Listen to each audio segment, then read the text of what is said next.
एक वेबसाइट है, जाके चेक करिएगा, SAND, science and non duality. और वो जानते हैं उसका, आप वेबसाइट पे जाएंगे तो पहले शीर्षक निकालेगा Om is equal to MC square. क्योंकि जब आप नॉन डुअलिटी में जाते हैं, अब यहाँ पे आइए, आइंस्टीन ने जो थ्योरी दी, E is equal to MC square, मतलब एनर्जी मास कन्वर्जन इक्वेशन, तो नॉन डुअलिटी में सिर्फ एनर्जी है। जब आप मास में आते हैं तो दो चीजें हैं ना, mass and energy.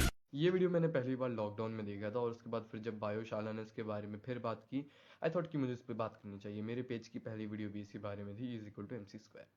Now the thing is कि ओम कोई बहुत ज़्यादा स्पेशल साउंड नहीं है। Om is just a random sound जिसका कल्चर से रिलेशन है, इसलिए लोगों को लगता है कि अरे भाई बहुत कुछ स्पेशल है। The universe does not have an inherent voice, it does not mean anything. Om का कोई मतलब नहीं निकलता है। ओम की जगह आप तुम कुछ भी लगा दो, तकिया, गद्दा, बिस्तर, पाए, सफाई, कुछ भी लगा सकते हो। It does not change anything in the relativistic equations और anything that Einstein has contributed to science.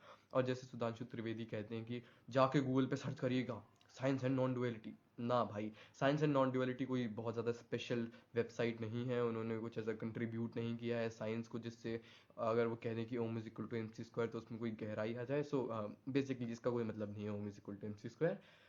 खैर, आगे देखते हैं। मैं कहना चाहता हूं, मैं किसी दूसरे पे कमेंट नहीं कर रहा हूं, हमारा ही एकमात्र अंतिम संस्कार है जिसमें मास एनर्जी में कन्वर्ट होता है। बाकी जगह मास मास में कन्वर्ट होता है, तो आप ये समझ लीजिए कि कितनी वैज्ञानिक पद्धति हमारी किस प्रकार से की हुई है।